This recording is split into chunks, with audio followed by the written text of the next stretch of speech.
What begins as a hum on the smartphone mic quickly escalates into screams. You hear glass before you even see it, shattering in bursts just out of view. Then one phone turns, the frame catches it. A mob. No signs, no chants, no masks, just momentum. Dozens, no, over 100, flooding the West Arrows Mall in central London. Security guards back away, slowly, hands up, unarmed. Retail staff rush to pull shutters, trembling. Some never make it in time. Shoes pound tile. A toddler cries. Someone yells, "Stay down." One teenage boy, hood up, face blank, launches himself at a perfume display. Another tears open a till and laughs, not out of cruelty, out of certainty. They know no one will stop them. CCTV cuts in. 3 frames, 10 seconds. In and out of cosmetics, electronics, food court. Some hold power banks, some hold nothing. It wasn't what they took, it was how. A calm that felt planned, practiced, permitted. Witnesses whisper afterward. It wasn't a robbery, not like we've seen before. It felt like they were claiming it. And then, in the smothered silence that followed, one phrase stuck in the throat of every Brit watching the footage drain from their feeds. This wasn't protest. This wasn't theft. This was occupation. They told us the system could handle it, that every person arriving would be vetted, documented, processed. But behind press conferences and polished sound bites, the truth leaked out, and the cracks went deeper than most dared imagine. At an inland processing depot in Kent, a staffer turned whistleblower recorded this voice note on a private line, never meant for air. We lost track of over 18,000 arrivals this quarter. 18,000. No ID, no phone, no background, nothing. They're just gone. Gone. Into cities, into councils, into neighborhoods where families were told their housing applications were still pending.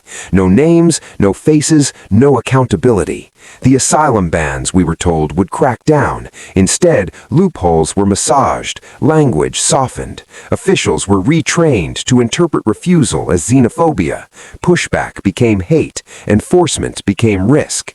And into that power vacuum flooded not just migrants, but mystery.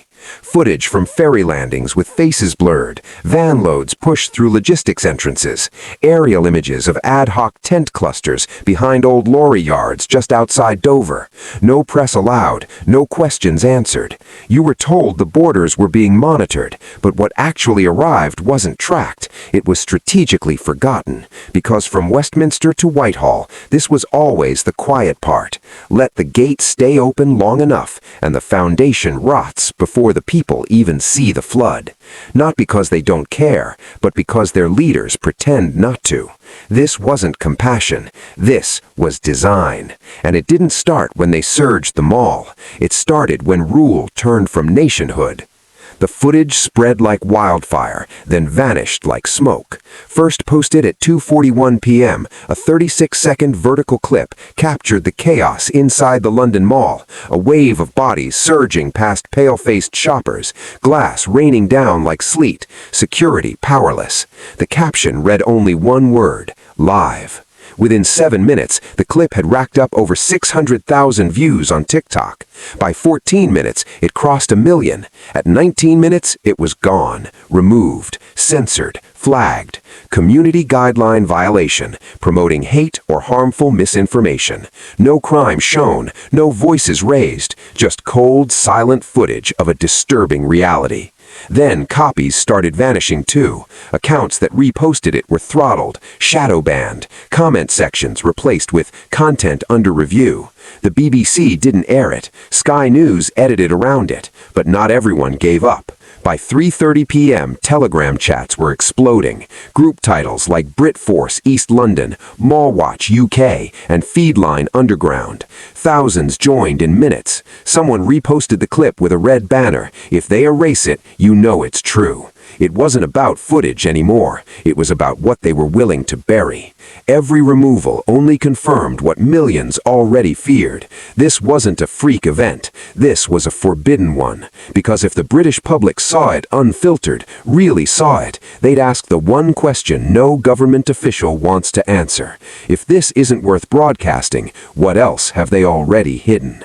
They told us it was isolated, a fluke, an unfortunate surge, an emotional reaction to a difficult situation. But zoom out just a little, and the picture stops looking random. It starts looking organized. 1 week before the mall breach, a train station in Leicester was overrun. Emergency exits popped open. Security overwhelmed. 17 arrests. Not a word about it on national broadcasts. 2 days later, a riot outside a converted migrant hotel in Skegness. Residents locked inside their homes. Patrol cars torched. Children pulled from evening clubs. Then Manchester. Coordinated flash looting across 4 high streets. Different boroughs. Same method. CCTV tracks identical backpack models. Voiceovers on chat apps use the same phrases, drop points, reroute, fallback. All of it billed as fragments, one-offs, but something connects them, and deep tracker files confirm the pattern. Routing points near unmonitored migrant housing, social media smoke trails extinguished within minutes, and 0 follow-up charges that stick. You ever notice how all the CCTV disruptions happened 5 minutes after the event? How scheduled updates just so happened to fall on the same day as the surge? Coincidence doesn't repeat itself this consistently, because what you're seeing isn't outrage, it's activation. A fluid network that only looks faceless when you refuse to look closely. A system that thrives on our disbelief, that feeds off our urge to look away. Look now, look hard, because once the pattern becomes the norm, what you call a mob today, they'll call a constituency tomorrow. You can see them in the corner of the frame, 3 uniformed officers, hands by their sides, radios silent, eyes trained on the looters, but feet firmly planted. They didn't move, not to engage, not to protect, not to intervene. One of them even filmed on his own phone, like he was a spectator at a parade, not a sworn defender of public order. At first, people asked, where were the officers? But the deeper question quickly became, who told them not to act? Then the internal memo leaked, marked private, from a senior Met Operations Coordinator. Teams are directed to de-escalate migrant-related flash incidents to minimize national optics fallout, prioritize deterrence through passive presence, avoid active confrontation unless threat to life is explicit and public-facing. In short, stand down and be seen doing it. And they were. Over and over again. Parked beside burning bins, watching as store shelves were emptied, whispering into radios while families ran. The Police Federation issued a carefully worded statement.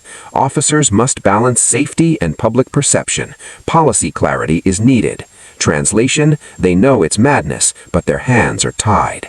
And who tied them? A civil service terrified headlines. A leadership that fears being labeled more than being looted.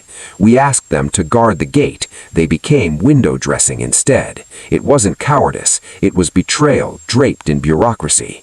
Because when the police stop defending the people to protect the narrative, the people are left to wonder who really serves who. She hit the floor harder than anyone expected. Eleanor Wright, 72, shoved backwards outside the pharmacy entrance as the crowd tore through. She wasn't fast enough. 1 second she was reaching for her walking frame, the next she's bleeding on the tile. The footage panned away. The news didn't name her, but her granddaughter did. She didn't scream. She didn't cry. She just kept asking, why didn't anyone stop them? Inside the mall, just 2 minutes earlier, a mother threw her arms around her 8-year-old son in the middle of the toy aisle. No security, no police, just her body between him and the stampede. And while they crouched under shelves, somewhere in Whitehall, an MP was defending the complexity of cultural integration. They don't get it, because they don't suffer what we suffer. We pay the taxes, they pay none. while working parents see their take-home slashed, emergency housing surges to £8.2 billion, while veterans sleep in cars, new arrivals book into seaside hotels with free mobile stipends and 3 meals a day. A delivery driver from Croydon summed it up in one tear-lined soundbite. They keep telling me it's not sustainable, that I must do with less, but when did I become the problem?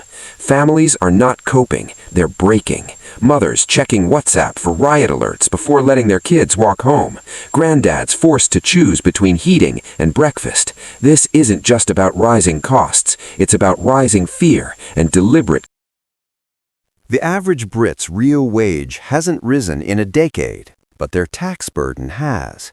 Fuel, income, council, green levies, everything taxed except the truth. Meanwhile, the system bleeds money into programs nobody voted for. Stage 2. Population pressure. Borders stay open, yet budgets shrink. You're told to tighten your belt while the state stretches for millions more mouths to feed, immediately. Housing demand triples. NHS queues explode. Schools convert supply rooms into classrooms, calling it innovation. Legal? No. Planned? Definitely. Stage 3. Welfare overload. When the bucket overflows, they don't build a bigger one, they just hand out smaller cups. Native pensioners lose mobility grants. Single mums are means-tested into humiliation. But show up with no ID and 4 unprovable kids? No problem. Right this way. Stage 4. Social erosion. When the services collapse, so does security. You can't send police everywhere anymore. They're told to monitor, not escalate. And so the strong start testing the limits. That's when you get flash mobs, mall raids, transport blockades. Stage 5. Supply disruption. Lorries sit idle. Farmers stage road wins. Supermarkets shrink their stock but inflate their slogans. The very best for you, printed on a shelf with no milk. Stage 6. Narrative gaslighting. You're told it's all working fine. Government talking heads on 6-figure salaries explaining how your anxiety is the real threat. Social media wipes footage, fact-checkers spin fiction, and the BBC reminds you, we're in this together. But you know better. Collapse isn't sudden, it's staged. You stop trusting headlines when the ground under your feet starts telling the truth louder. A rural fireman from Kent left this on a friend's voicemail after his 3rd no-show backup call. 4 of us responding to a warehouse arson. Took 29 minutes for support to arrive. I asked what was going on. They said we've been told to prioritize lower-risk rural calls. Lower risk until it's your home. An ex-Met officer, now retired, spoke into a burner phone because he didn't want his pension frozen. We were ordered not to profile looters, not to intercept vans near the hotels. I didn't retire. I escaped. Then there's the voice of Saeed, an immigrant from Syria who's run his own retail business since 2009. I came through the system, papers, vetting. I waited. I worked. Now they fill the country with people who break in, and I'm called a racist for pointing it out. He pauses.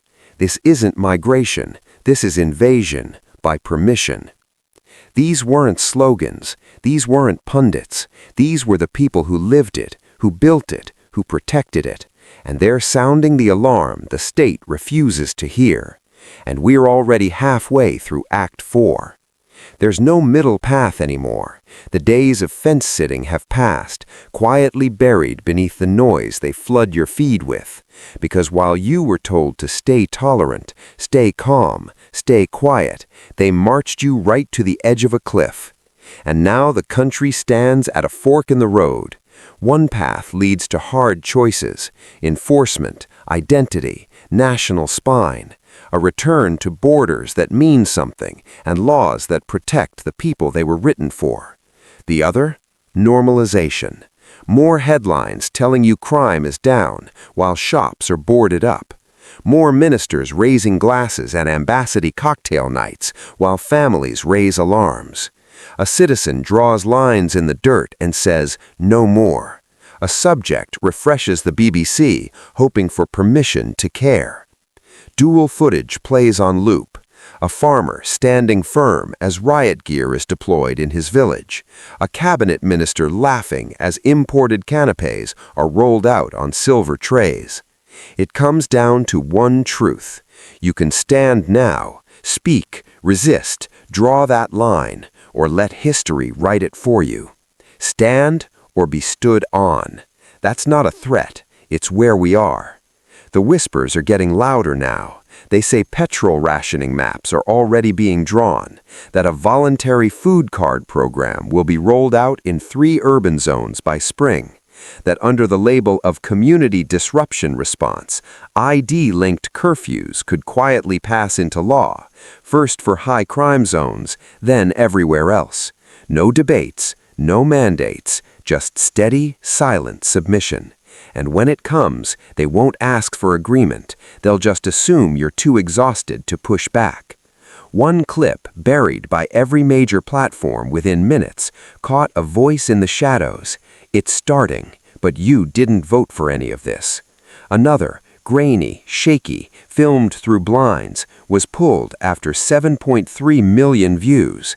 Final words, muffled but clear. This is not over. The moment we all speak, they lose control. So this is the line now. Not 4 years from an election, not next week. Now.